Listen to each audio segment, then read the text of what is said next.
Bonjour à toutes et à tous. Nous allons débuter nos travaux. Et notre ordre du jour, mes chers collègues, appelle l'examen de la proposition de loi pour une meilleure réussite scolaire des jeunes ultramarins grâce à l'apprentissage des langues régionales. Donc, c'est la proposition de loi numéro 2517 dont M. Steve Chailloux a été désigné rapporteur. Et je vais lui donner la parole pour une dizaine de minutes afin qu'il nous présente le dispositif. Monsieur Chailloux, c'est à vous. Merci Madame la Présidente. Mesdames et Messieurs, chers collègues, comme on dit dans ma très belle langue, le tahitien, Yorana, bonjour. L'ordre du jour appelle à la discussion de la proposition de loi 2517 pour une meilleure réussite scolaire des jeunes ultramarins grâce à l'apprentissage des langues régionales. Ce texte, à l'initiative de mon collègue député de La Réunion, M. Frédéric Maillot, que je remercie d'ailleurs de m'avoir permis d'en être le rapporteur, vise non seulement à préserver les langues régionales, mais plus encore à les utiliser comme levier pour améliorer les performances scolaires de nos jeunes dans les territoires d'outre-mer. Les langues régionales représentent une richesse inestimable pour notre République. Depuis la révision constitutionnelle du 23 juillet 2008, notre Constitution dispose que, je cite, « Les langues régionales appartiennent au patrimoine de la France ». Fin de citation. Cette reconnaissance constitutionnelle souligne l'importance de ces langues dans notre patrimoine culturel national, car en France hexagonale, comme dans les pays dits d'outre-mer, les langues régionales sont le reflet de nos diversités et de notre histoire commune. Dans les pays dits d'outre-mer, la situation est unique et mérite une attention particulière. Plus d'une cinquantaine de langues régionales y sont pratiquées, avec une trentaine en Nouvelle-Calédonie et une douzaine en Guyane. Pour de nombreux habitants, le français n'est pas la langue maternelle. En Guyane, environ 70% des enfants n'ont pas le français pour langue maternelle et ce chiffre est encore plus élevé à Mayotte. Ces données illustrent la nécessité d'une approche éducative qui intègre les langues régionales pour assurer une meilleure inclusion et une réussite scolaire. Historiquement, l'enseignement des langues régionales en France a été progressivement renforcé. La loi Deixonne de 1951, première du genre, a permis l'enseignement des langues régionales comme le basque, le breton, l'occitan et le catalan. Au fil des années, cette liste s'est allongée pour inclure le corse, le tahitien, les langues mélanésiennes, les créoles et les langues mahoraises. Ces avancées législatives sont autant de pas en avant vers la reconnaissance et la promotion de notre diversité linguistique.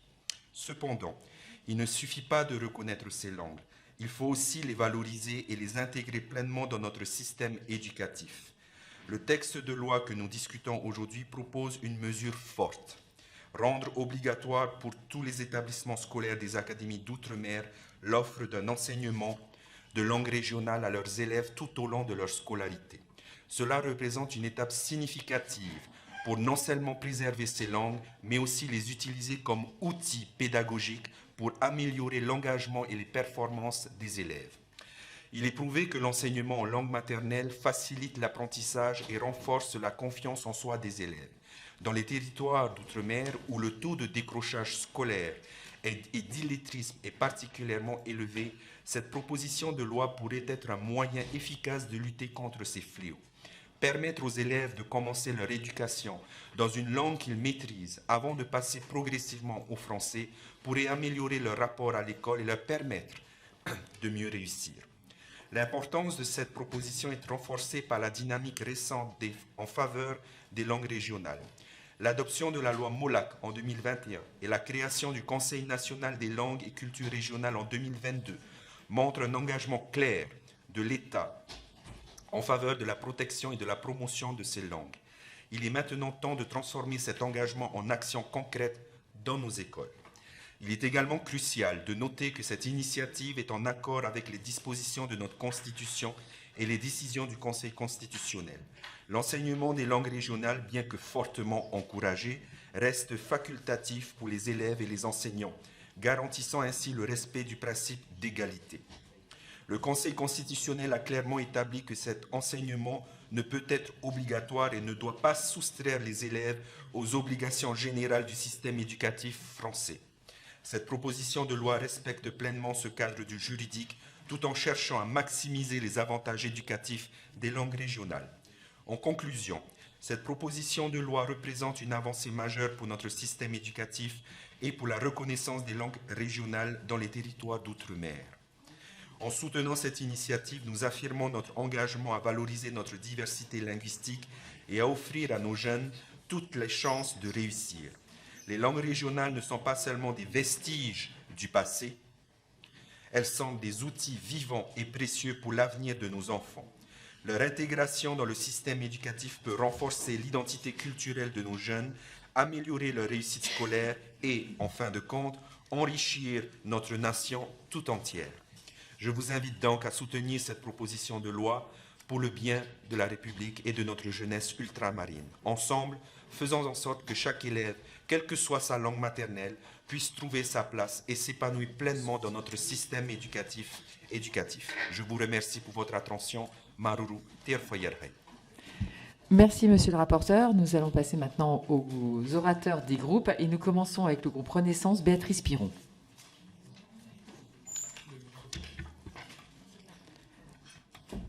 Merci Madame la Présidente. Monsieur le rapporteur, chers collègues, je tiens tout d'abord à remercier messieurs Maillot et Chailloux pour la qualité des échanges et des auditions menées tout au long de la semaine dernière qui ont permis d'explorer et d'approfondir à la fois le sujet important des langues régionales en Outre-mer, mais surtout à mes yeux les actions possibles pour améliorer la réussite scolaire.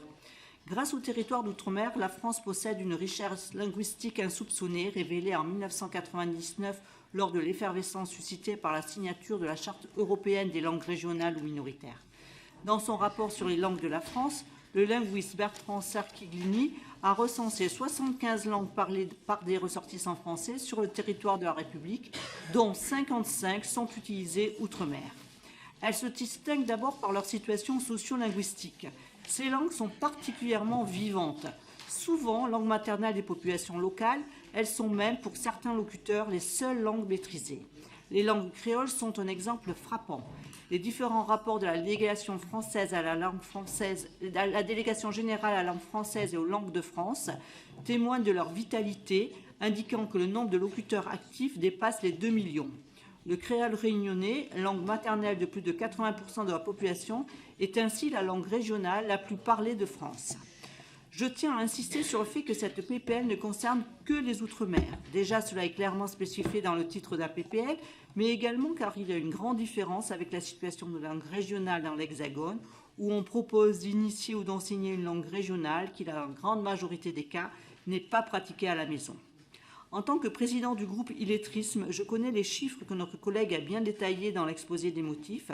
Cela peut aller jusqu'à 30 ou 40% des adultes ayant suivi une scolarité normale dans une école française qui, une fois adultes, se retrouvent en situation d'illettrisme, alors que dans l'Hexagone, nous sommes en dessous des 10%. Lors des auditions, tous les spécialistes ont été unanimes. L'apprentissage de deux langues, et ceci le plus tôt possible, donc dès la maternelle, améliore les résultats des évaluations nationales en français, même quand il n'y a aucun biais social. En Polynésie, par exemple, les écoles publiques pratiquant l'enseignement bilingue ont de meilleurs résultats. L'apprentissage des langues régionales est donc essentiel pour améliorer les résultats scolaires et réduire le décrochage scolaire et l'illettrisme. Des études montrent les avantages cognitifs du bilinguisme, notamment en termes de mémorisation, de compréhension et de flexibilité cognitive. En dissociant la langue maternelle du français appris à l'école, les enfants peuvent acquérir une compréhension plus profonde de la diversité linguistique qui les entoure. Cela leur permet de reconnaître que le français est une langue parmi d'autres et que chaque langue a sa propre valeur et sa propre utilité dans différentes situations sociales ou culturelles. Il y a donc une nécessité d'accélérer et d'amplifier ce qui existe aujourd'hui à titre expérimental, et je me suis impliquée sur ce texte, même s'il pouvait paraître aux yeux de certains superfétatoire, car en effet, beaucoup de choses ont été ajoutées dans la loi ces dernières années. Le souhait porté par nos collègues GDR était de proposer dans tous les établissements d'outre-mer un enseignement des langues régionales tout au long de la scolarité. Nous avons été alertés lors des auditions sur un risque d'inconstitutionnalité car cet enseignement ne peut être imposé ni aux familles, ni aux enseignants, ni aux établissements. Pour cela, je proposerai tout à l'heure un amendement de réécriture générale de cet article 1er que nous avons travaillé avec le rapporteur afin que ces langues soient seulement proposées pour répondre au principe de double égalité établi par notre Constitution, mais surtout pour y insister sur la priorité aux établissements du premier degré. Cette approche précoce est essentielle pour ancrer ces connaissances et pratiques dans la conscience des élèves dès leur jeune âge et éviter un échec scolaire ou le décrochage scolaire. Pour toutes ces raisons, et après l'adoption de cette réécriture générale dans l'article 1er, le groupe Renaissance votera en faveur de ce texte. Je vous remercie. Merci, Madame la députée. Pour le Rassemblement national, Roger Chudeau. Merci, Madame la Présidente. Attendez, je vous donne le micro. Voilà. Merci, Madame la Présidente, Monsieur le rapporteur, mes chers collègues. Cette proposition de loi a pour objet central la meilleure réussite scolaire des élèves ultramarins. Il est affirmé dans l'exposé des motifs que la maîtrise des langues régionales serait de nature à favoriser cette réussite et à réduire le décrochage scolaire. Le bilinguisme serait, du point de vue cognitif, un puissant stimulant et faciliterait grandement l'acquisition des connaissances enseignées dans les écoles, collèges et lycées. Disons ici d'emblée que le groupe Rassemblement national est partisan de la promotion de l'enseignement des langues régionales, constitutive de la culture des Outre-mer, comme il est aussi de celle des langues régionales métropolitaines de la République. Nous estimons en effet que l'identité nationale du peuple français se construit aussi par un enracinement dans les traditions patrimoniales locales, y compris linguistiques. Nous n'opposons donc en rien l'apprentissage du français et de la littérature française à l'apprentissage des langues vernaculaires. Les évaluations pédagogiques réalisées dans les écoles d'Iwan, en Bretagne, ou dans les écoles bilingues basque-français, comme d'ailleurs dans toutes les écoles bilingues, ce qui inclut le bilinguisme en langue étrangère, corroborent l'affirmation des rédacteurs de cette proposition de loi, selon laquelle des élèves bilingues sont plus agiles intellectuellement que leurs camarades non bilingues. Il existe cependant une différence notable en matière linguistique entre les élèves d'écoles basques, par exemple, et les élèves d'écoles situées dans nos Outre-mer. Les jeunes ultramarins ne maîtrisent en effet qu'imparfaitement la langue nationale, le français, comme l'indiquent clairement leurs résultats aux évaluations nationales et internationales. C'est pourquoi nous considérons que cette PPL manque une partie de son objectif, qui est bien de viser à une meilleure réussite scolaire des élèves ultramarins. Il faut, selon nous, distinguer dans nos Outre-mer la situation de Mayotte et de la Guyane, d'une part, et celle des Antilles et de la Réunion, d'autre part. Le taux de difficulté en lecture relevé chez les jeunes âgés de 17 ans en métropole est évalué à 10,9%, à 25% à La Réunion, à 28% en Guadeloupe et en Martinique, et en Guyane à 46%, à Mayotte à 71%. C'est donc bien deux choses différentes. Il nous semble donc qu'il est indispensable de regarder la question de la réussite scolaire des jeunes ultramarins à la fois de manière plus différenciée et d'un point de vue plus global. Chacun sait que Mayotte et la Guyane sont confrontés à une immigration incontrôlée qui déstabilise le système éducatif de ces départements. Ainsi, par exemple, à Mayotte, les cours doivent-ils être dédoublés dans la journée ? Le bâti scolaire est totalement dépassé et insuffisant dans ces deux départements. C'est pourquoi le programme présidentiel de Marine Le Pen prévoyait d'ailleurs le doublement des moyens des CASNAV, ce sont les centres académiques pour la scolarisation des élèves allophones nouvellement arrivés, et nous prévoyons également le renforcement des moyens dédiés aux élèves non scolarisés antérieurement, qu'on appelle NSA, ainsi que le développement d'internats éducatifs. En fait, ce qu'il faut pour les deux départements considérer, c'est que l'on peut considérer comme sinistré du point de vue éducatif, c'est un plan d'urgence global, incluant des mesures d'ordre pédagogique, parmi lesquelles votre PPL trouve d'ailleurs toute sa place, mais aussi des mesures concernant les infrastructures, la gestion des personnels enseignants, la formation au contexte spécifique de ceux-ci, un pilotage renforcé et dédié au plus près des besoins des Outre-mer. Les autres départements des Antilles et de la Réunion devraient eux aussi bénéficier de plans de remise à niveau dotés de moyens renforcés. Votre PPL ne répond qu'en partie à ce qu'exigerait la situation de l'école d'outre-mer. Pour en revenir à la question strictement linguistique, nous estimons donc qu'il faut en quelque sorte marcher sur deux jambes et renforcer l'enseignement du français dans les écoles et établissements des collectivités d'outre-mer, concomitamment au renforcement de l'enseignement des langues régionales. Les rédacteurs de la proposition de loi soulignent à juste titre que l'enjeu de la réussite scolaire est in fine aussi l'intégration des jeunes dans le tissu économique, qu'il soit régional, national ou international. Le taux de chômage des 15-24 ans dans les Outre-mer varie d'un département à l'autre de 40 à 52%, ce qui est intolérable. La maîtrise de la langue française est la condition sine qua non de l'insertion de nos jeunes dans le tissu économique. Nous nous abstiendrons donc sur ce texte en l'état, mais le voterons après l'avoir amélioré pour lui avoir donné de plus hautes ambitions. Je vous remercie. Merci, monsieur le député. Pour le groupe LFI, Rodrigo Arenas.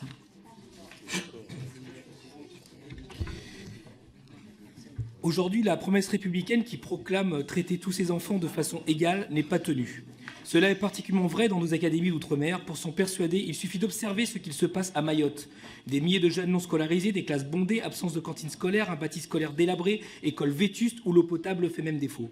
Les académies d'outre-mer ne peuvent pas être les oubliés de la République, ce que nous rappelle d'ailleurs ces jours-ci avec beaucoup de violence la Nouvelle-Calédonie. Notre commission est appelée à traiter des affaires éducatives, c'est donc justement sous cet angle que nous sommes appelés à légiférer pour réduire les inégalités entre les ultramarins et l'Hexagone. Pour rappel, en 2023 encore, les évaluations de niveau montraient des écarts considérables puisque 21,5% des élèves entrant en 6e à La Réunion avaient une maîtrise insuffisante ou fragile du français, 25% à la Martinique, 28,7% en la Guadeloupe, 44,2% en Guyane et 75,4% à Mayotte contre 13,3% au niveau national. Dans une analyse de la situation scolaire dans les académies d'outre-mer, un rapport de la Cour des comptes expliquait en 2020 que si nous devions affirmer une forte revendication à l'égalité de traitement des élèves dans ces territoires, il fallait néanmoins que l'éducation nationale apprenne à y appliquer différemment certains dispositifs scolaires. L'un d'entre eux, sans doute le plus important, étant l'apprentissage du français, car si la France, c'est d'abord la langue française, selon Fernand Braudel, encore faut-il donner à ces jeunes l'opportunité de bien l'apprendre. L'un des outils pour y parvenir est la prise en compte de la langue régionale pratiquée par les jeunes. Il y a plus de 10 ans maintenant, la loi pour la refondation de l'école de la République a d'ailleurs inscrit la possibilité du recours à ces langues pour l'acquisition du socle commun de connaissances, de compétences et de culture. Cela s'est traduit dans le Code de l'éducation par cette formulation « approche pédagogique spécifique ». Il s'agit aujourd'hui de préciser quel type de pratique, en l'occurrence l'apprentissage des langues régionales, car il est aujourd'hui démontré que la bonne maîtrise de la langue première constitue un point d'appui pour l'apprentissage d'une langue seconde, ici le français. Nous avons dans les ultramarins des enfants qui vivent dans les communautés multilingues, et ce n'est qu'à l'école qu'ils découvrent le français. Ce décalage de connaissances aboutit souvent à des résultats d'apprentissage médiocres, des redoublements et des abandons scolaires. En Polynésie française, les dispositifs de renforcement de l'enseignement des langues polynésiennes dans le premier degré ont donné des résultats très encourageants mais encore insuffisants. En 2023, l'évaluation des CM1 démontrait que les élèves polynésiens étaient 2 fois plus nombreux que dans l'Hexagone à avoir des difficultés de compréhension du français. Parce que pour que tout cela fonctionne, l'apprentissage d'une langue régionale ne suffira pas. Il est tout aussi important de mettre l'accent sur la formation des enseignants ou encore sur la production de matériel didactique. Mais surtout, prioritairement, il est indispensable d'améliorer les mobilités sur ces territoires et les conditions de vie de leurs habitants. Nous le savons, en France, l'origine sociale a un impact important sur la réussite scolaire. Or, les ultramarins scolarisent un nombre bien plus important que l'Hexagone d'enfants issus de milieux modestes. Pour conclure, et alors que la question européenne est d'une brûlante actualité, je voudrais rappeler sa devise « Unis dans la diversité ». En France comme en Europe, nous sommes unis par, pour et grâce à nos différences, y compris linguistiques. Je vous remercie. Merci, monsieur le député. Pour le groupe Les Républicains, Frédéric Meunier. Merci, Madame la Présidente. Monsieur le rapporteur, il y a encore un an, les problématiques ultramarines et les spécificités du quotidien de nos concitoyens d'outre-mer ne trouvaient que peu d'écho dans l'actualité métropolitaine. Depuis, l'opinion publique a redécouvert ou découvert qu'il existait une France de l'océan Indien, du Pacifique et d'ailleurs, et que cette France souffrait du peu de cas que l'on faisait d'ordinaire d'elle sur le vieux continent.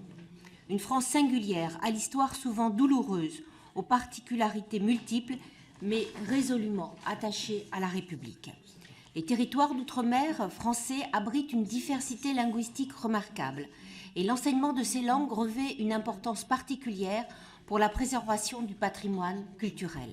À ce titre, les Républicains voient d'un très bon œil que notre Assemblée se penche sur les réalités propres aux Français d'outre-mer et qui pourraient nécessiter des aménagements législatifs en leur faveur. C'est ainsi que notre groupe avait proposé la fin du droit du sol à Mayotte pour répondre aux insoutenables dérives induites par cette norme sur le territoire mahorais. Alors oui, mes chers collègues, les Républicains se préoccupent du sort de nos outre-mer et seront toujours là pour les défendre. Ceci étant dit, le sujet qui nous préoccupe aujourd'hui, s'il est en effet, comme cela a été rappelé, d'importance, ne nous paraît pas traité de la bonne manière par cette très brève proposition de loi. Certes, les langues régionales ultramarines font partie intégrante du patrimoine immatériel français. C'est une richesse dont nous sommes collectivement fiers. C'est ainsi que nous avons été au rendez-vous lors du vote de la loi dite Molac, relative à la protection patrimoniale des langues régionales et à leur promotion. Et en effet, les vertus du bilinguisme pour l'éveil des capacités intellectuelles de l'enfant sont reconnues par la littérature scientifique en la matière. Aussi, cette proposition de loi n'est pas incongrue par son exposé des motifs. Pour autant, il faut mesurer ce que constituerait sa mise en œuvre concrète telle qu'elle est aujourd'hui rédigée. Alors que l'éducation nationale se trouve en grande difficulté budgétaire, que l'on peine à proposer un salaire supérieur à la moyenne européenne à nos enseignants et nos aidants tout en démultipliant leurs missions, il faudrait ouvrir tous azimuts en séance tenante cet imposant chantier. Qui, connaissant les difficultés du ministère de l'Éducation nationale, peut croire que cela puisse être possible dans de bonnes conditions? À ce problème de ressources financières s'ajoute celui de la ressource humaine. Être professeur ne s'improvise pas, et le recours massif à la contractualisation, couplé à l'abaissement des exigences pour l'enseignement des matières sous tension, produit déjà des résultats délétères. À coup sûr, il en serait de même pour cet enseignement nouveau, ce qui n'est évidemment pas souhaitable. Enfin, il ne nous apparaît pas pertinent d'imposer indifféremment à tous les établissements cette exigence d'enseignement des langues régionales. Qu'on le veuille ou non, la demande n'est pas la même partout, et il va sans dire qu'un certain nombre d'élèves préféraient sans doute privilégier d'autres matières tout aussi utiles à leur formation.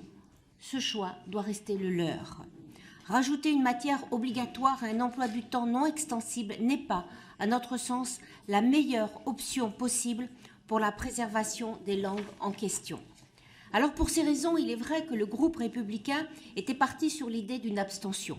Mais la réécriture qui nous est annoncée ce matin pourrait changer notre fusil d'épaule et nous pourrions dans ces conditions soutenir cette nouvelle réécriture dans la mesure où elle rend facultatif cet apprentissage. Je vous remercie. Merci Madame la députée. Pour le groupe démocrate, Sophie Mette. Merci Madame la Présidente, Monsieur le rapporteur, mes chers collègues. Je soutiens les langues régionales et leur apprentissage. Et je les soutiens d'autant plus qu'elles permettent souvent et parfois d'améliorer l'apprentissage du français. Ces mots ne sont pas de moi, mais je les fais miens comme vous les avez fait vôtres, Monsieur le rapporteur. C'est ce qu'a affirmé notre Premier ministre, Gabriel Attal, en 2023, lorsqu'il était ministre alors de l'Éducation nationale. L'enseignement des langues et cultures régionales favorise la continuité entre l'environnement familial et social et le système éducatif, contribuant à l'intégration de chacun dans le tissu social de proximité.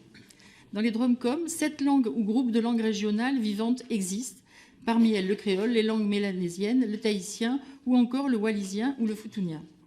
L'objectif de cette proposition de loi est ainsi de favoriser la réussite scolaire par un renforcement de l'apprentissage des langues régionales afin de lutter contre le décrochage scolaire et l'illettrisme en Outre-mer.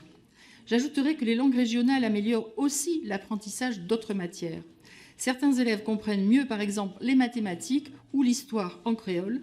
Il nous faut donc pouvoir bénéficier de ce levier. Et comme une culture régionale ne peut être séparée d'une langue, elles sont essentielles pour apprendre aux Français de tous les territoires qui ils sont. Pour toutes ces raisons, les députés démocrates abordent cette proposition de loi avec bienveillance. Pour autant, il nous semble important de soulever un point d'attention. Si l'enseignement des langues régionales est permis à des fins de valorisation, il ne peut être rendu obligatoire. La Constitution énonce bien que les langues régionales appartiennent au patrimoine de la France, mais que la langue de la République est le français. Ce choix doit pouvoir rester aussi celui de l'élève et de sa famille. Fidèles à leur ADN centriste et pragmatique, le groupe démocrate votera ainsi en faveur d'une réaction qui, sans amoindrir la portée de votre texte, monsieur le rapporteur, le rendra concret et pertinent. Nous avons ainsi déposé un amendement en ce sens qui propose également de concentrer l'effort sur les publics prioritaires, qui sont les écoles maternelles et élémentaires. Cela doit permettre un déploiement rapide et efficace du dispositif qui pourra ensuite concerner dans un second temps le secondaire. Vous l'aurez compris, nous sommes prêts à construire ce texte à vos côtés. Les langues et cultures régionales en usage au sein des académies d'outre-mer le méritent. Je vous remercie. Merci Madame la députée. Pour le groupe Horizon et Apparentés, Béatrice Bellamy. Merci Madame la Présidente, chers collègues. La langue est notre premier patrimoine, c'est en même temps un ciment et un vecteur d'émancipation. C'est un élément de partage et de cohésion nationale. Les langues sont le reflet de notre histoire, de notre attachement aux traditions et aux coutumes, de la nécessité de maintenir des identités locales. C'est bien évidemment une Vendéenne qui l'affirme. Le français est langue nationale et officielle inscrite dans notre loi fondamentale. En parallèle, il est reconnu que les langues de France sont notre bien commun. C'est une richesse culturelle indéniable.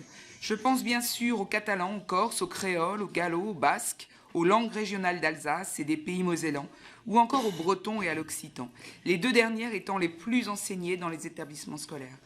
Vous me permettrez de penser également au Pointe-de-Vin Saintongeais, dont je souhaiterais que l'enseignement puisse être testé dans mon département.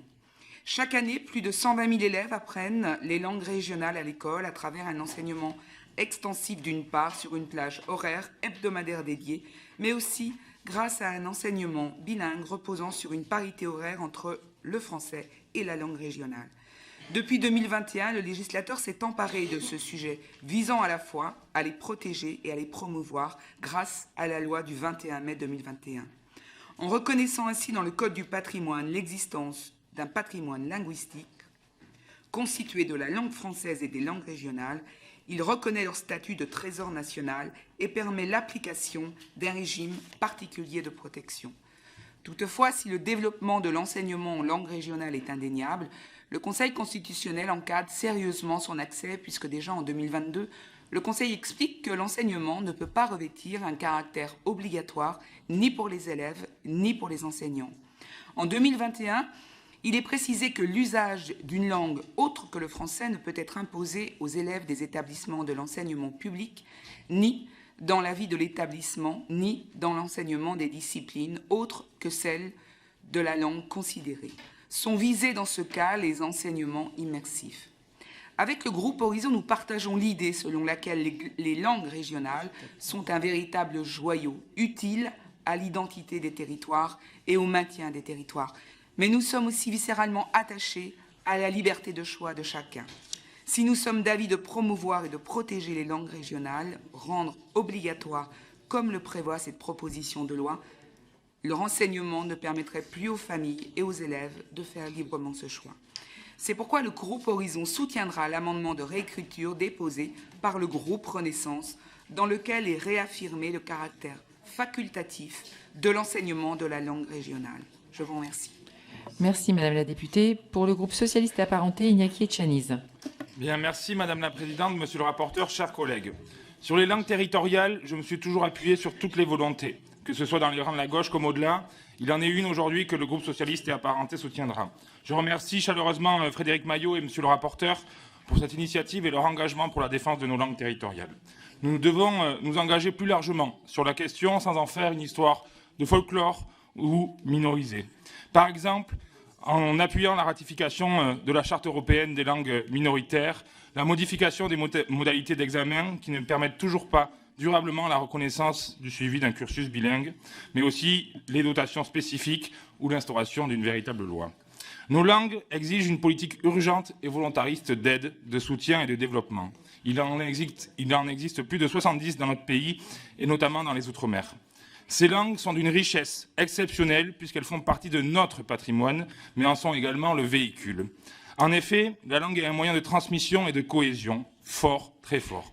Elles sont la porte d'entrée de l'histoire locale, un lien de mémoire collective entre les anciens et les nouvelles générations, mais aussi une compétence socio-économique riche. Préserver nos langues territoriales dont l'appartenance au patrimoine français est garantie par la Constitution et leur permettre de continuer à être parlées, comprises, transmises, c'est aussi préserver nos diversités locales, fondation d'une France riche dans son unité. Il convient de ne pas renvoyer dos à dos le français et les langues territoriales comme certains peuvent s'y amuser. Les secondes faisant partie du premier et l'ensemble concourant à la richesse de notre patrimoine. Le développement des langues territoriales ne portera jamais atteinte à l'existence du français, bien au contraire.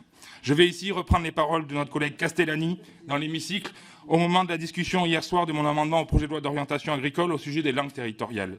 Les langues ne s'annulent pas, elles se multiplient. Si le créole, le basque, le corse ou le breton venaient à disparaître, ce ne serait pas uniquement préjudiciable pour les Outre-mer, le Pays basque, la Corse ou la Bretagne, mais pour la France tout entière, car ces langues font partie de notre patrimoine commun. La diversité linguistique de la France, la première d'Europe, est une richesse. Parmi toutes celles et ceux qui y sont attachés, les jeunes générations le sont particulièrement. Ainsi, favoriser l'apprentissage des langues territoriales, qui plus est au bénéfice de la réussite scolaire, est une bonne chose. Nous avons eu, dans le cadre du groupe d'études langue et culture régionale, ici à l'Assemblée, l'occasion d'entendre plusieurs jeunes de différents territoires nous parler de leur scolarité en langue territoriale. Leur récit confirme les arguments exposés dans l'exposé des motifs de la présente proposition de loi. Oui, maîtriser des langues diverses permet une meilleure réussite scolaire. Nos territoires attendent que l'apprentissage des langues territoriales soit sécurisé par la loi. Nos jeunes générations attendent que l'apprentissage des langues territoriales soit sécurisé par la loi. Nous avons aujourd'hui l'occasion de poser une première pierre, de faire un premier pas vers une reconnaissance et une promotion sur l'ensemble du territoire français de notre diversité linguistique. Et vous savez, et je parle d'expérience, ne pas maîtriser correctement la langue de ses parents et de ses grands-parents, du fait d'un défaut d'enseignement, mais aussi de l'ombre d'un régime dictatorial qui en a interdit l'usage, est un déchirement. Comme ne pas avoir l'orthographe correcte de son nom et de son prénom sur son état civil est un déchirement. Pour ces raisons, le groupe socialiste et apparenté votera cette proposition de loi. Je vous remercie. Mileshker Deneri. Merci, monsieur le député. Pour le groupe écologiste, Sophie Tallier-Polian. Merci, Madame la Présidente. Je souhaitais remercier mes collègues Steve Chailloux, Frédéric Maillot, les collègues du groupe GDR, de nous donner l'occasion d'échanger sur le sujet des identités et de nos communs. Merci à eux de mettre au cœur du débat la question des langues, qui est intimement politique. Cette discussion, elle est précieuse, elle est très importante dans un moment politique où les liens de colonialité en Nouvelle-Calédonie kanaki sont sur le devant de la scène. J'aimerais d'ailleurs avoir une pensée particulière pour le peuple kanak. Au-delà du contexte, cette discussion permet d'allier respect, justice et dignité de tous les Français et de toutes les Françaises, de nos parents, de nos enfants, de nos petits-enfants sur tous les territoires de la République. Cela paraît incroyable, mais force est de constater que proposer un enseignement des langues régionales pendant la période d'enseignement scolaire dans les académies d'outre-mer est une rupture. C'était encore inimaginable il y a quelques années. Cette proposition de loi se pose comme un refus de l'exotisation des langues régionales, qui ne sont ni des langues mortes, ni un divertissement pour touristes. La France a longtemps refusé la diversité linguistique, pourtant réelle et très ancienne. Si cette stratégie a parfois été invoquée au nom d'une nécessaire compréhension commune, d'une volonté d'unification, au nom de l'égalité, elle a été aussi un outil de domination et d'effacement des identités singulières. Je cite l'écrivain Patrick Chamoiseau qui disait dans une tribune parue dans Le Monde « Si nous restons à patauger dans l'imaginaire colonial, la guerre des langues restera en vigueur ». Cette guerre des langues s'exprime par la hiérarchie des langues. Cette hiérarchie a été façonnée et induite par notre histoire coloniale. Patrick Chamoiseau, encore lui, parle de l'imaginaire monolingue, comme si notre langue officielle, celle de la République, de l'école, de l'administration, des services publics, le français était la seule protégée de remparts contre la langue de l'autre. Cet imaginaire n'est qu'un mythe, une pauvre croyance qui ne reflète pas la réalité des territoires de la France et de la diversité des identités qui les traversent.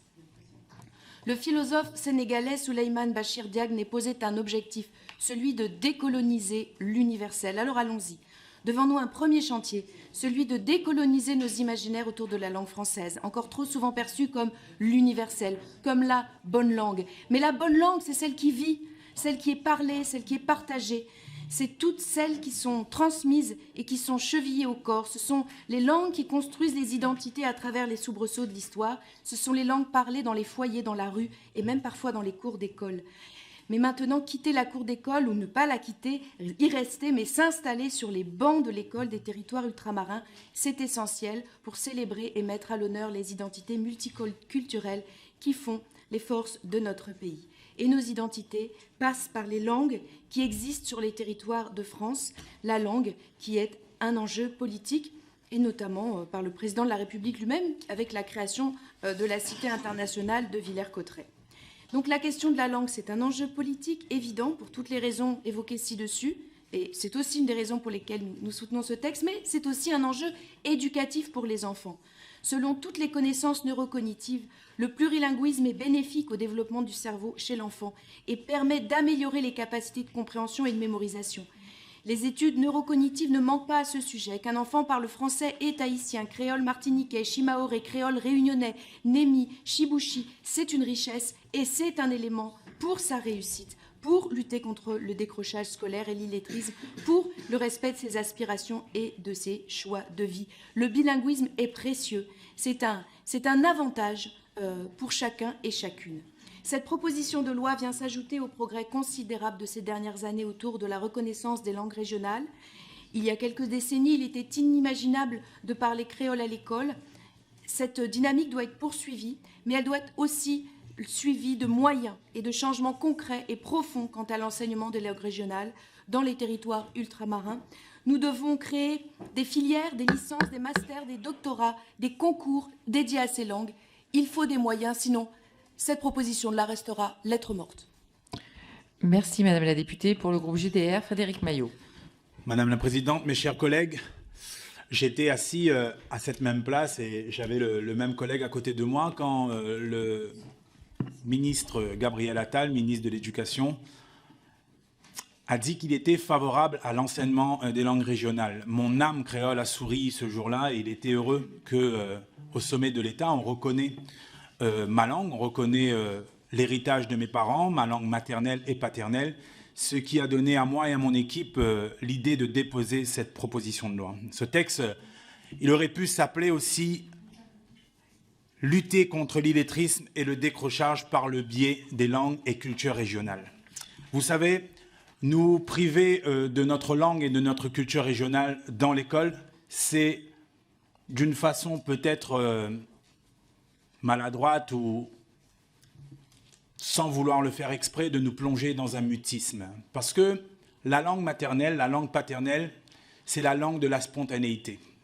La spontanéité chez l'enfant, j'ai tapé sur Google, ça m'a directement donné, est source d'apprentissage, mais également de facteurs de motivation pour l'enfant, qui est le concepteur et le réalisateur.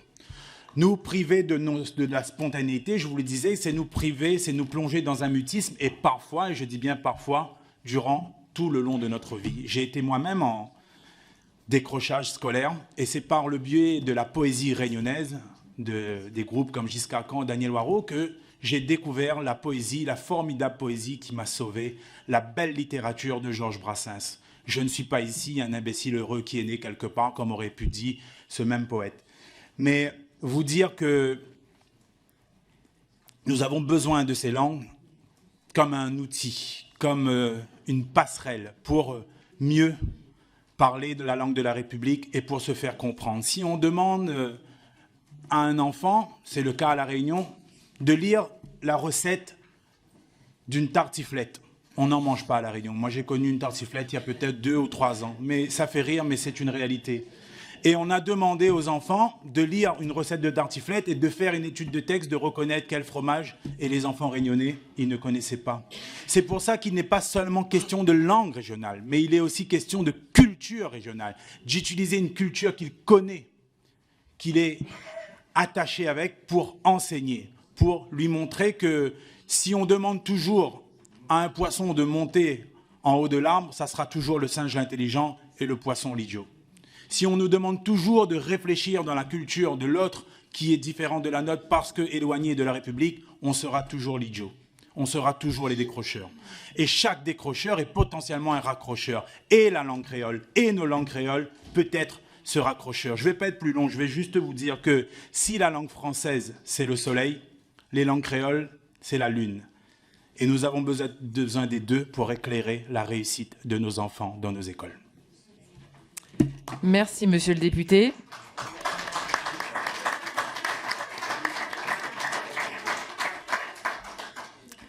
Les applaudissements de nos collègues montrent bien que votre témoignage était très, très important. Pour le groupe Lyot, Béatrice Descamps. Merci Madame la Présidente, Monsieur le rapporteur, chers collègues. La présente proposition de loi part du constat d'un plus fort taux d'échec scolaire dans les académies d'outre-mer. Cette situation, nous le savons, est la conséquence d'un grand nombre de facteurs, comme indiqué dans le rapport de la délégation aux Outre-mer, rapporté en partie par notre collègue Max Mathiazin. Les conditions d'enseignement sont en effet plus difficiles, en raison notamment de moyens humains, financiers et matériels insuffisants. Le taux de décrochage scolaire est ainsi plus élevé que la moyenne nationale, malgré les progrès récents. La corrélation entre échec scolaire et illettrisme est régulièrement mise en avant. Pourtant, dans les académies de Martinique, de Guadeloupe et de La Réunion, la majorité des élèves pratiquent le créole à la maison. Or, ce bilinguisme de fait, dès le plus jeune âge, devrait être un atout et mieux utilisé comme levier dans les apprentissages, notamment dans la maîtrise du langage et du français. Notre groupe est convaincu de l'importance et de la richesse des langues régionales. Les atouts du bilinguisme ne sont plus à prouver. Plus un élève est exposé à une langue tôt, plus son apprentissage est efficace et plus grande est leur flexibilité cognitive. De plus, cela les prépare à l'apprentissage d'une autre langue vivante. En Outre-mer, comme ailleurs, les études ont montré qu'un enseignement qui s'appuyait sur la langue créole permettait un meilleur transfert de compétences et une plus grande assimilation des savoirs.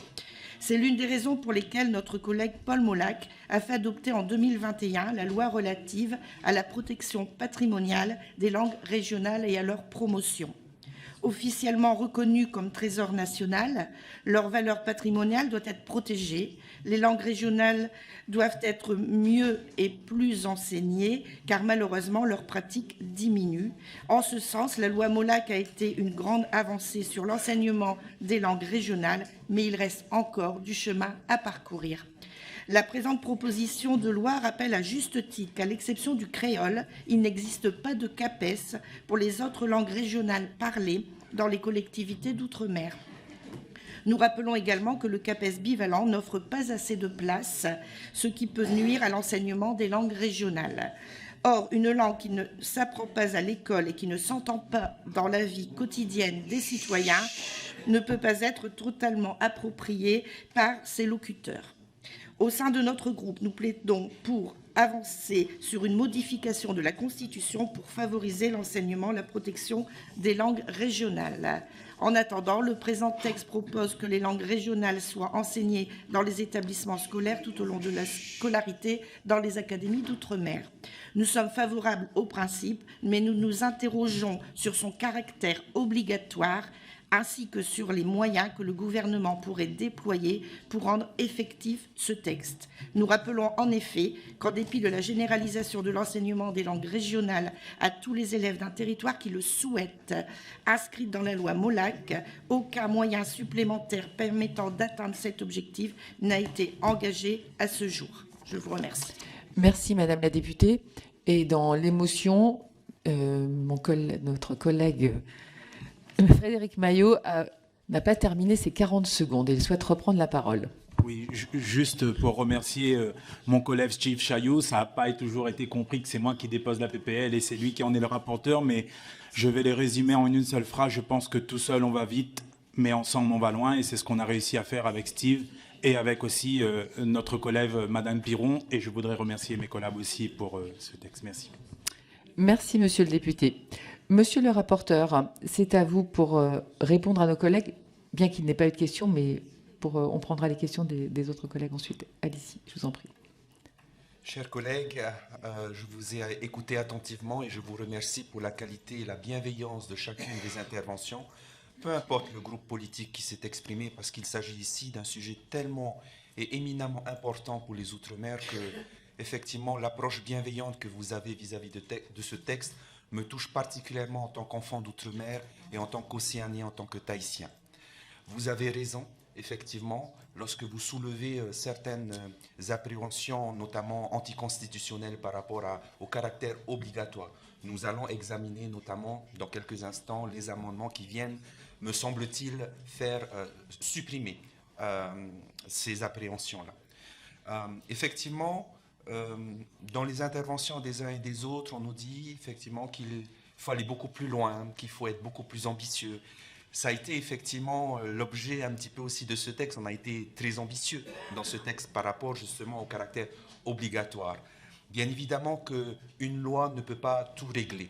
Une proposition de loi ne peut pas tout régler, tous les problèmes que nous rencontrons, et notamment dans les Outre-mer.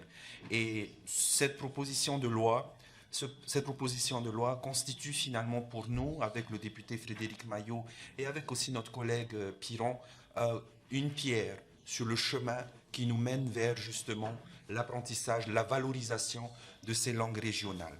Merci également d'avoir véritablement saisi l'esprit de ce texte, parce qu'effectivement, il ne s'agit pas d'opposer les langues.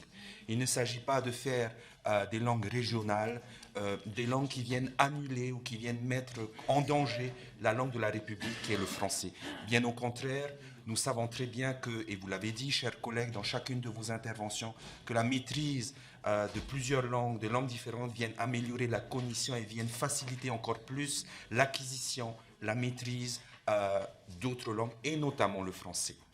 L'esprit qui anime également ce texte, même s'il n'a pas été écrit directement, c'est que dans nos expériences particulières en tant qu'enfant d'outre-mer, je parle pour moi, mais je pense que je parle également pour mon collègue, et il a dit d'ailleurs, mon collègue Frédéric Maillot, ma langue maternelle, ma langue première est le tahitien.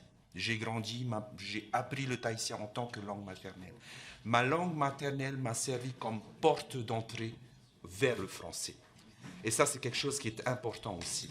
Nous n'avons pas de position communautariste d'un point de vue linguistique par rapport à cette position-là, mais bien au contraire, nous voulons favoriser, et vous l'avez dit, la réussite scolaire de nos enfants d'outre-mer, mais aussi leur permettre, pour ceux qui ne maîtrisent pas totalement le français, de se servir de la langue régionale, de leur langue maternelle, de leur langue quotidienne, de la langue dans laquelle ils vivent leurs concepts autochtones, afin de pouvoir rentrer dans une autre langue. Et une langue, c'est quoi? Une langue, c'est un monde.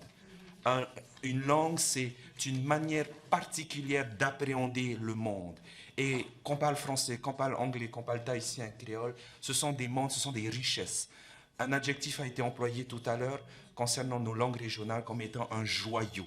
Et je remercie Madame la députée, parce qu'effectivement, nos langues, et le français y compris, sont des joyaux pour la République française. Merci. Merci, Monsieur le député. Nous allons passer aux questions des collègues et nous commençons avec Sophie Blanc. Merci Madame la Présidente. Monsieur le rapporteur, cette PPL n'aborde pas des points précis et importants à mon sens. Je vais directement vous poser les questions. Quelle formation pour ces professeurs? Quel matériel pédagogique? Quelles recommandations faites-vous pour le recrutement et la formation de ces enseignants pour que l'enseignement des langues créoles, qu'il soit obligatoire ou, comme nous le souhaitons, reste facultatif, ne soit pas un enseignement au rabais? Et bien sûr, le nerf de la guerre, quel budget? Le recrutement de professeurs dans les matières principales se heurte aux faibles salaires dans l'éducation nationale et le budget reste nécessaire à cette PPL et il n'est pas abordé. Donc, à combien budgétisez-vous cette proposition de loi? Merci. Merci. On prend toutes les questions. Ségolène Amiot. Merci Madame la Présidente. Yaorana, Monsieur le rapporteur. Seule une partie de l'histoire de France est aujourd'hui enseignée à l'école. Une grande partie des histoires de France et surtout des histoires de nos territoires dits d'outre-mer se transmettent de façon orale, véhiculant à la fois un patrimoine historique et le patrimoine linguistique. S'il nous paraît indéniable que le bilinguisme est une chance donnée aux élèves et aussi à noter qu'il est indispensable pour la réussite des jeunes dans leur parcours scolaire, ne serait-ce que pour mieux apprendre le français, et bien plus efficace que l'interdiction de la langue régionale, souvent maternelle, comme cela a été vécu en Bretagne et dans les Outre-mer. À la France Insoumise, nous nous inquiétons aussi de la perte du nombre de locuteurs de nos langues vivantes dans le monde, de plus en plus numérique dans lequel nous vivons. Cette perte de locuteurs se traduit aussi par une invisibilisation numérique et peut-être à terme la simple disparition des langues et avec tout ce qu'elles portent d'histoire et de liens entre les gens. Avez-vous envisagé une suite à cette PPL pour introduire l'histoire des territoires d'outre-mer partout en France? Merci Madame la députée. Emmanuel Antoine.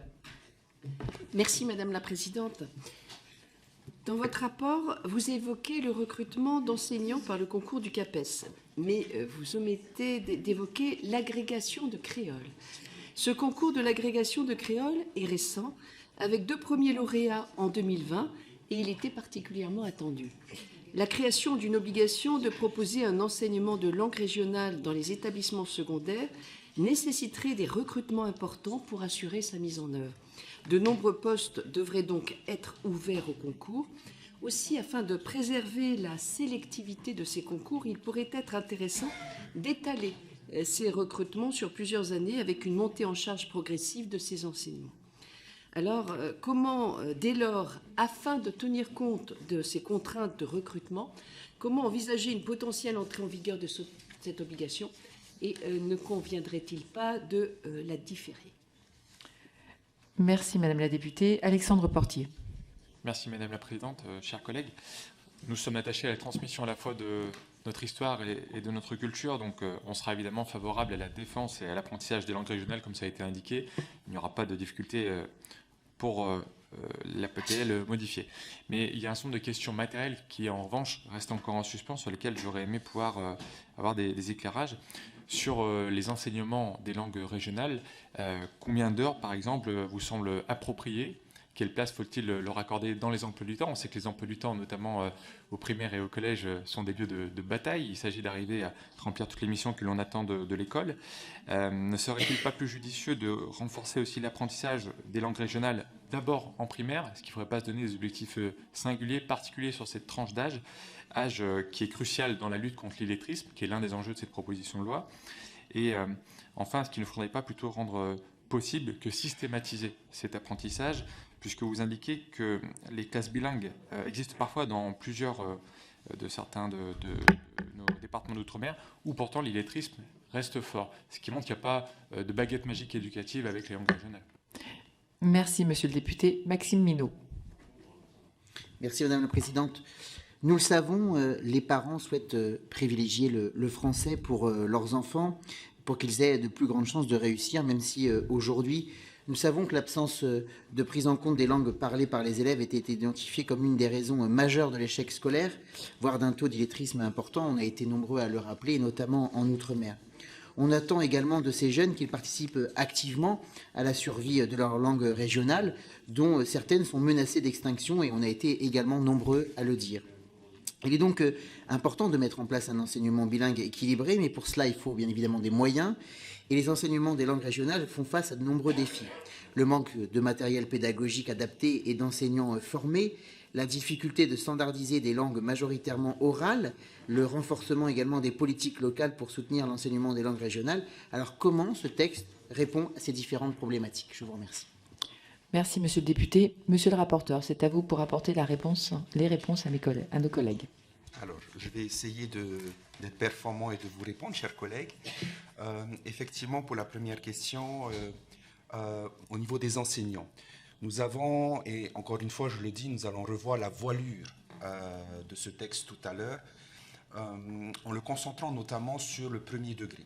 Sur le premier degré, il y a déjà des enseignants qui sont déjà formés par rapport à ces langues-là, parce que bien souvent, les enseignants du premier degré sont déjà locuteurs de ces langues et sont parfaitement, performants dans ces langues, et ils sont formés également dans ces langues. Donc c'est pourquoi nous allons voir tout à l'heure, justement, pour réduire la voilure, pour le concentrer uniquement sur le premier degré, donc l'école maternelle et l'école primaire, là où tout se fait, là où tout se structure, et là où également les enseignants, le public enseignant qui enseigne au premier degré sont déjà locuteurs, ou en tout cas ont suivi une formation de locuteurs, une formation sur les langues régionales.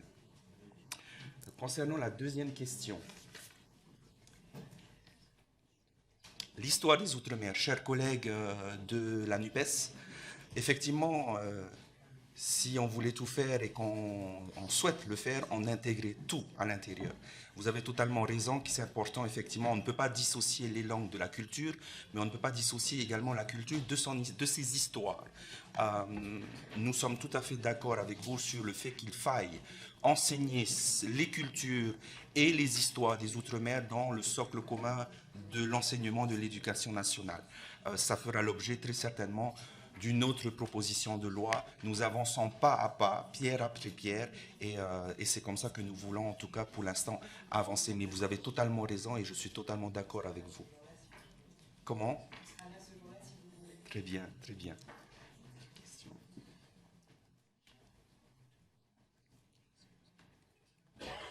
Oui, alors effectivement, sur la question de l'agrégation du créole, merci Madame la députée de le préciser. Pareillement pour le tahitien, j'ai entendu tout à l'heure, le tahitien également a un CAPES, et depuis très récemment, je crois que depuis 2 ou 3 ans, nous avons également une agrégation en tahitien. Le recrutement, Madame, se fait par concours, et donc effectivement, il s'agit là, vous l'avez dit sans doute, qu'il y a aussi un problème de place, de nombre de postes. Sur ce sujet-là, bien évidemment que nous n'avons pas la maîtrise, mais nous souhaiterions, en tant qu'Océaniens, en tant que législateurs, qu'il y ait beaucoup plus de postes. Mais là, on se heurte évidemment à une question financière, budgétaire, et c'est la raison pour laquelle Dans l'amendement que nous allons voir, nous avons réduit la voilure parce que justement il y a des contraintes budgétaires qui font que nous sommes contraints par les financements tout simplement, madame. Monsieur. Combien d'heures en fait on a mis Monsieur le député, oui, monsieur le député, vous nous demandiez combien d'heures est-ce qu'on pourrait enseigner. Les situations sont tellement disparates qu'en fait, nous avons prévu que ça soit précisé dans le décret, finalement, où nous allons voir cas par cas, région par région d'outre-mer, combien d'heures est-ce qu'il faut intégrer à l'intérieur. Mais effectivement, vous aussi, monsieur le député, vous avez raison de poser aussi la question, puisque le programme il est déjà chargé en soi, et c'est important justement de retourner sur le terrain, de retourner discuter avec les recteurs d'académie, où ils sont d'ailleurs tous favorables. Nous les avons auditionnés, ils sont favorables, et nous allons faire, je pense, c'est ce que je pense, faire du cas par cas, académie par académie, pour voir justement combien d'heures serait pertinent d'intégrer en fait dans le cursus pour la meilleure réussite de nos élèves.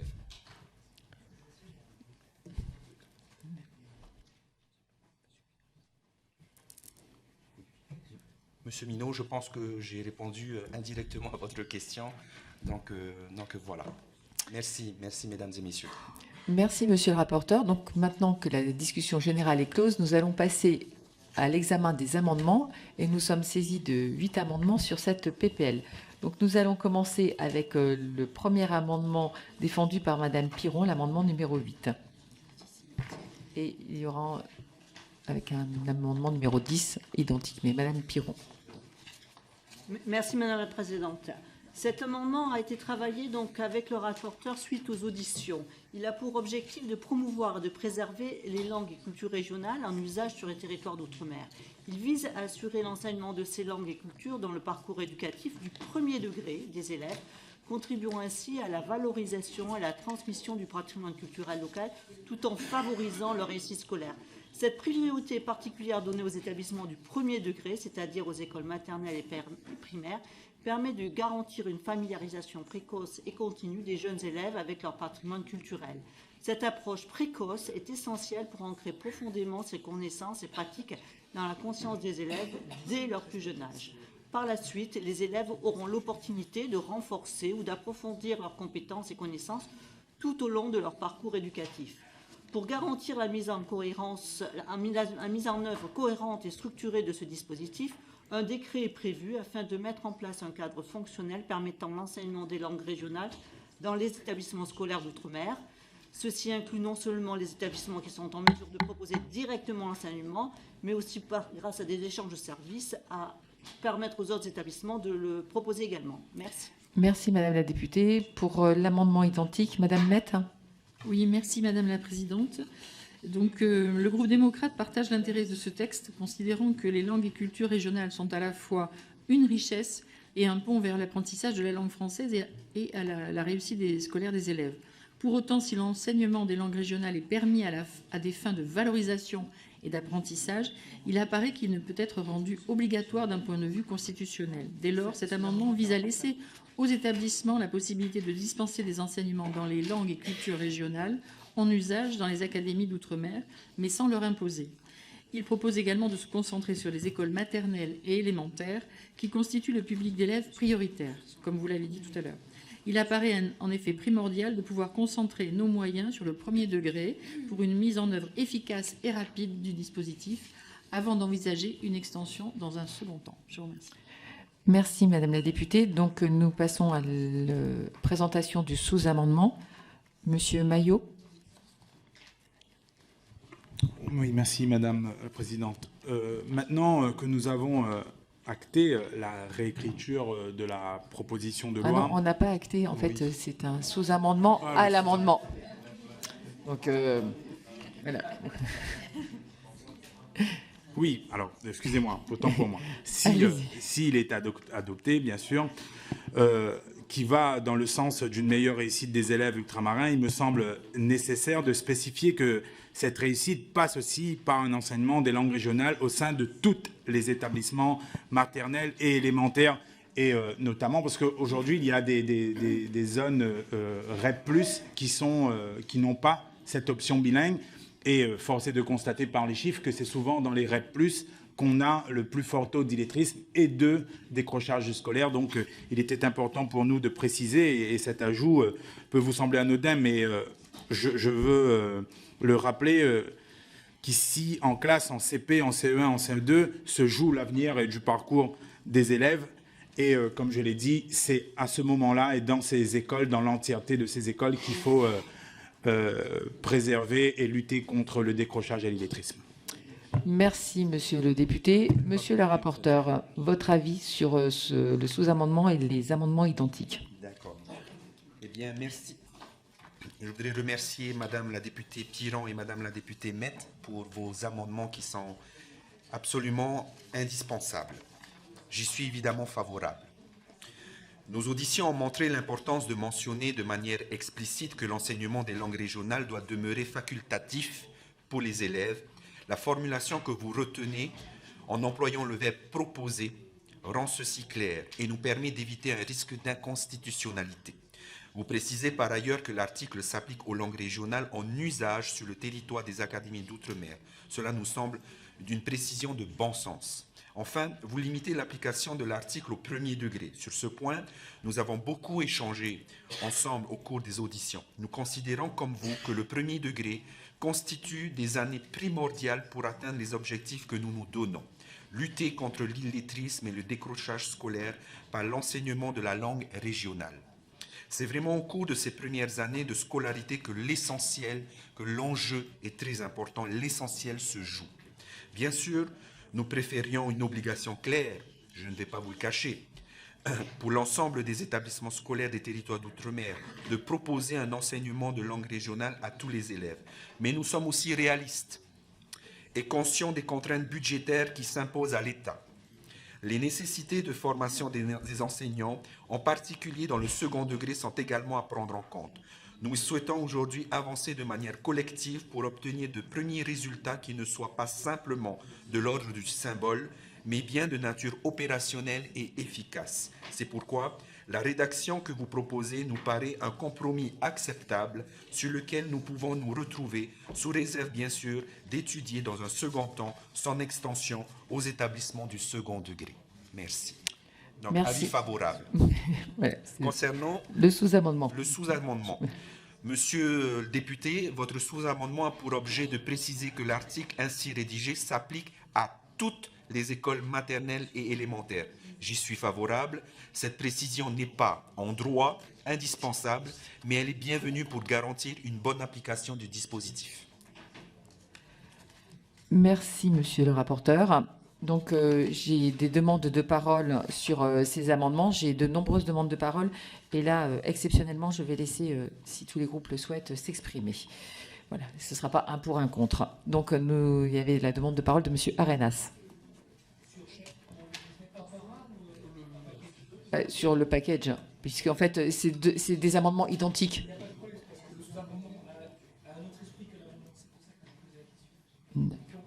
Si, alors...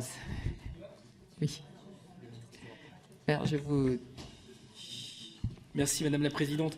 On voit bien dans ces amendements l'esprit en fait qui peuvent nous séparer et pourtant qui vont nous réunir.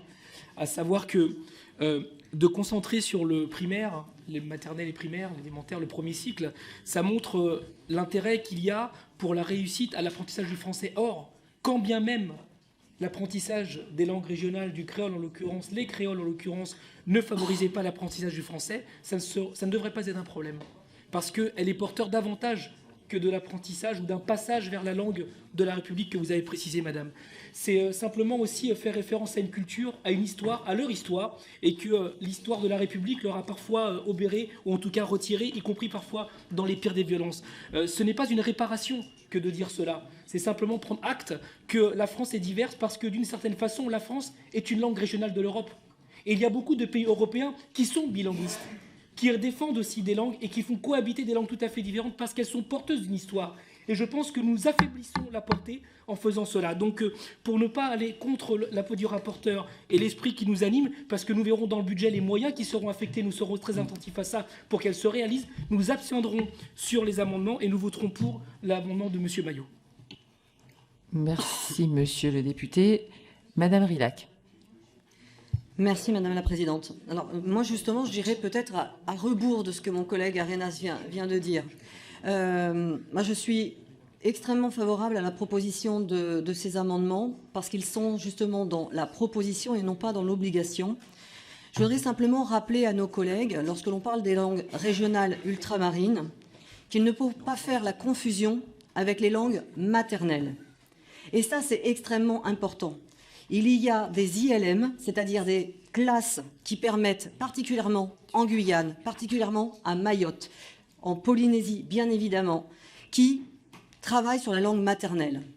Donc, le fait de pouvoir proposer dans la catégorie des cours culture et région, de faire cette proposition et de maintenir ce qui, à mon sens, est une obligation lorsque nous parlons des langues maternelles pour permettre justement de lutter contre l'illettrisme, et dans ces cas-là, nous avons affaire à des élèves allophones, il ne faut pas faire cette confusion. C'est pour ça que je suis plutôt défavorable au sous-amendement qui va sur la généralisation, parce que cette généralisation pourrait mettre à mal les ILM et les classes qui permettent justement d'avoir cours dans les langues maternelles. Merci Madame la députée. Monsieur Chudeau. Oui, merci Madame la Présidente. Le groupe Rassemblement National votera les trois textes là, qui nous sont proposés pour plusieurs raisons. D'abord, le premier degré, en effet, est un choix pertinent, car le premier degré est le lieu pertinent, permettez-la, est le lieu pertinent des apprentissages, et notamment de la langue véhiculaire qu'est le français. Le français est la langue véhiculaire de toutes les matières enseignées, et le passage par le créole est effectivement facilitateur, il n'y a pas de doute là-dessus. Ensuite, nous sommes très sensibles à l'argument de M. le rapporteur disant que les professeurs du premier degré sont souvent de langue vernaculaire, de langue locale, et que donc, étant bilingues, ils sont parfaitement compétents pour agir sur ces deux leviers. Et enfin, en matière de formation continue, sans être trivial, le premier degré est bien organisé en formation continue, donc il n'y a pas de difficulté pour former des professeurs, alors que dans le second degré, ce serait sans doute un problème insoluble en l'état actuel du budget. Je vous remercie. Merci Monsieur le député. Monsieur Di Filippo. Merci Madame la Présidente. Vous l'aurez compris, de notre côté, nous ne faisons pas partie de ceux qui considérons que le plurilinguisme peut être un obstacle à l'apprentissage. Généralement, on constate même que chez ces enfants-là, quand les fondamentaux sont bien acquis, ça renforce plutôt les parcours d'apprentissage. Ce que je voulais dire par rapport au sous-amendement, qu'a très bien souligné ma collègue tout à l'heure, ma collègue Emmanuelle Antoine, c'est qu'il n'y a rien dans ce texte qui tourne autour de la formation des enseignants. Et vous le savez vous-même, dans toutes nos régions, quelles qu'elles soient, ultramarines ou métropolitaines, la pratique dans les familles des langues régionales a tendance à baisser. Et donc, eh bien, petit à petit, dire toutes les écoles comme ça et le décréter, ça pourrait être aucune demain, puisque avoir du jour au lendemain le potentiel d'enseignants formés pour intervenir, ça reste pour le moins chimérique. Et dans les Outre-mer, autant que dans des régions, par exemple, comme l'Alsace. Donc il faut être très très vigilant sur ces aspects-là. Le mieux est parfois l'ennemi du bien. Peut-être que ça doit être des projets d'établissement et qu'il faut y aller beaucoup plus progressivement. Merci Monsieur le député. Iñaki Echaniz. Oui, merci Madame la Présidente. Pendant qu'il y a un débat sur le breton à ma droite, tout simplement vous dire que nous soutiendrons ces différents amendements pour aller dans le sens du rapporteur et de l'adoption de ce texte. Mais j'alerte quand même sur le fait que, certes, nous limitons aujourd'hui à la maternelle et au primaire, il faudra acter un jour et le plus rapidement possible l'évolution au lycée et à tous les lycées. On a eu le débat hier en hémicycle. Les lycées aujourd'hui en France permettent l'apprentissage via des filières bilingues. On a un sujet, et on a été un certain nombre de parlementaires ici à saisir le ministre sur l'examen, parce qu'on se retrouve parfois dans une incohérence où le cursus est fait en bilingue, en langue territoriale, mais l'examen se fait en français. Donc on est un petit peu sur une problématique de cohérence, mais surtout on a, notamment dans les lycées agricoles, l'impossibilité d'avoir un enseignement en langue territoriale. Donc c'est un petit peu parfois contraire de se dire on va permettre l'apprentissage en primaire, au collège, mais après ça s'arrête et vous laissez à la porte de la classe votre langue que vous maîtrisez, que vous parlez dans la cour de récré, que vous parlez à la maison, que vous parlez sur l'exploitation agricole, mais vu que vous êtes au lycée, maintenant on ferme la porte et vous vous débrouillez. Donc il y aura une réflexion à mener pour les langues des Outre-mer, mais aussi pour l'ensemble des langues territoriales. Merci Monsieur le député. Béatrice Piron. Merci Madame la Présidente. Je voulais préciser donc que notre groupe Renaissance s'abstiendra sur le sous-amendement. Effectivement, donc, je comprends très bien la volonté du rédacteur et du rapporteur d'insister, d'accélérer le fait que ce soit sur tous les établissements. Cependant, donc, la possibilité d'une offre d'enseignement dans tous les établissements scolaires est déjà inscrite dans la loi. Donc, c'est à l'article 312-11-2 du Code de l'éducation qui a été introduit par la loi Molac en mai 2021 et qui précise déjà que la langue régionale est une matière enseignée dans le cadre de l'horaire normal des écoles maternelles et élémentaires, des collèges et des lycées sur tout ou partie des territoires concernés dans le but de proposer l'enseignement de la langue régionale. Il y a toujours aussi ce petit risque d'inconstitutionnalité. Donc nous préférons nous abstenir sur le fait de rajouter ce petit mot « tous ». Voilà. Merci Madame la députée. Monsieur Maillot. Je voulais parler, on a parlé de formation des professeurs. Je voulais vous dire, faire l'état de lieu de ce qui se passe à La Réunion et vous donner des chiffres qui sont ni de droite ni de gauche, mais qui disent très souvent la vérité. À La Réunion, c'est 496 habilités, donc dans le premier degré, donc des PE qui passent l'habilitation pour enseigner en créole, en classe bilingue créole-français. C'est 32 capésiens et 2 agrégés. Donc, on voit qu'il y a clairement une volonté des professeurs des écoles à s'habiliter, à devenir capésiens et voire plus agrégés parce qu'ils s'en rendent compte, en fait, dans la réalité, quand ils enseignent, qu'il y a, en fait, cette volonté et ce besoin d'enseigner en bilingue. Maintenant, pour répondre sur le côté optionnel, plusieurs de mes collègues l'ont dit, tant que nos langues restera une option, une partie de nous-mêmes, de notre âme créole, restera une option dans nos écoles. Et ça, c'est préjudiciable pour la République. Et oui, l'Europe reconnaît les langues. Donc, en bon européen que nous pouvons être ici, il nous faut reconnaître les langues dans son entièreté et accepter qu'elles soient enseignées. Moi, je ne vois pas pourquoi les langues créoles et les langues qui peuvent permettre une meilleure éducation, une meilleure réussite éducative soient optionnelles et l'anglais devienne quasi obligatoire. C'est quasi obligatoire l'anglais, l'allemand et l'espagnol. C'est obligatoire. Donc voilà. Et la langue créole est plus proche du français que l'anglais, sauf proche du contraire. Merci, monsieur le député. Madame Descamps. Oui, merci Madame la Présidente. Très rapidement, et simplement pour dire que je ne pourrai pas participer au vote aujourd'hui pour des raisons administratives, puisque j'ai switché pour un petit temps, et que j'en suis désolée, mais m'exprimer quand même pour dire combien je pense et suis favorable à l'amendement, aux amendements présentés à l'instant. Merci Madame la députée. Donc, nous allons... monsieur le rapporteur, est-ce que vous avez des propos à ajouter? Non, c'est bon. Parce qu'avant de passer au vote. Donc, nous allons passer au vote. Donc, nous commençons d'abord par le sous-amendement. Donc, je vais mettre aux voix le sous-amendement qui a reçu un avis favorable du rapporteur. Qui est pour le sous-amendement?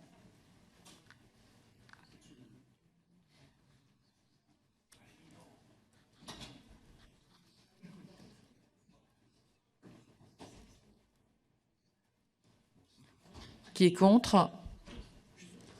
Le sous-amendement est adopté. Nous passons maintenant au vote des amendements identiques ainsi sous-amendés. Qui est pour?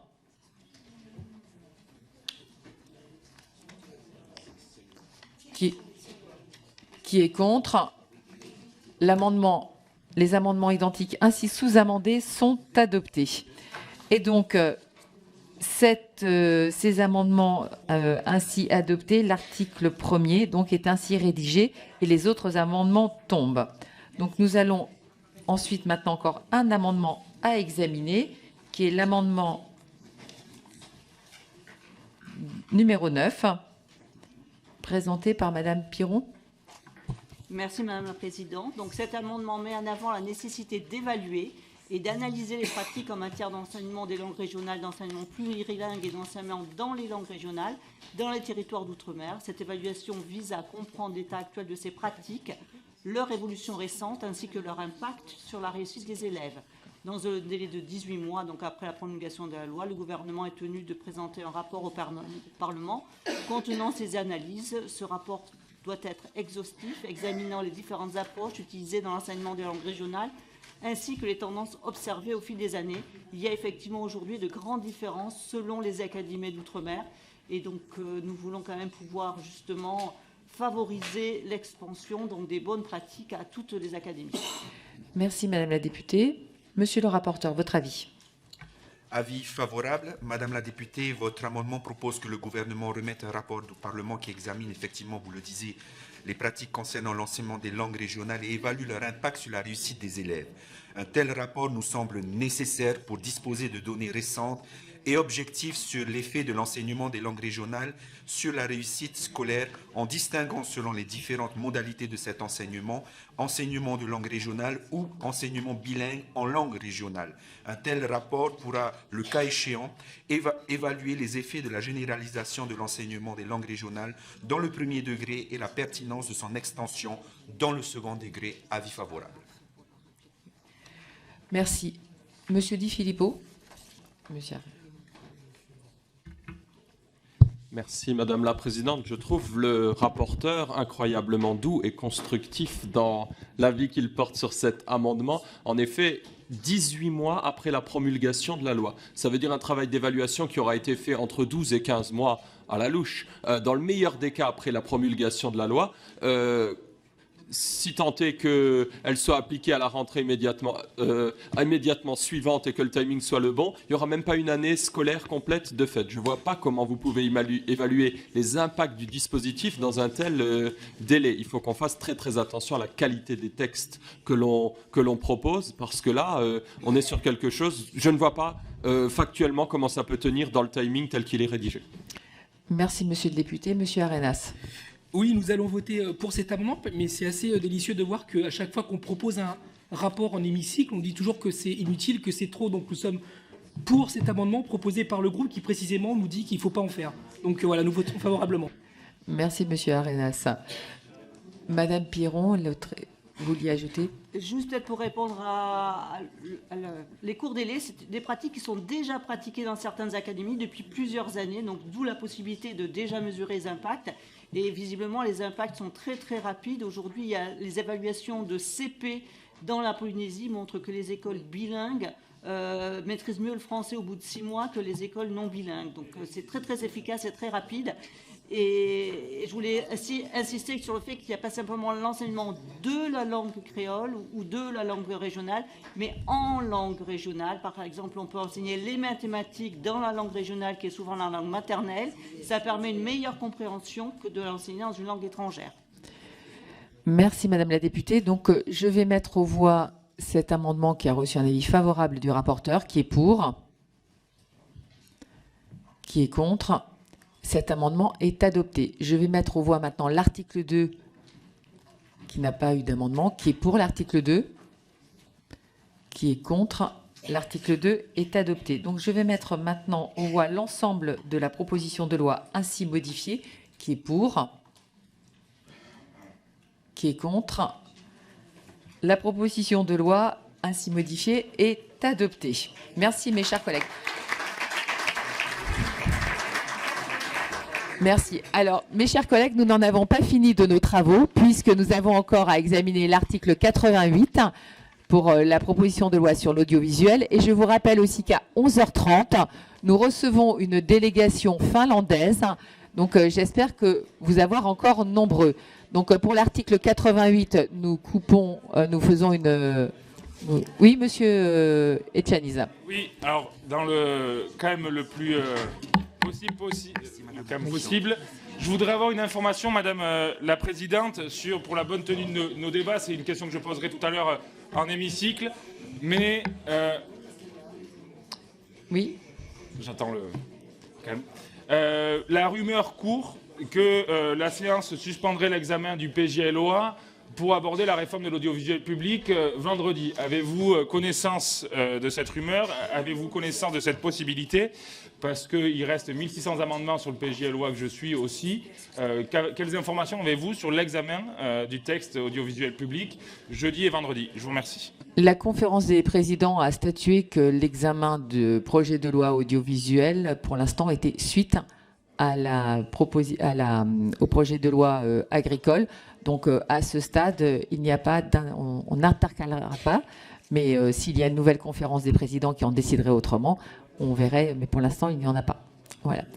Donc, nous allons examiner les articles 88. Mais je vous rappelle, à 11h30, la délégation finlandaise qui nous rejoint.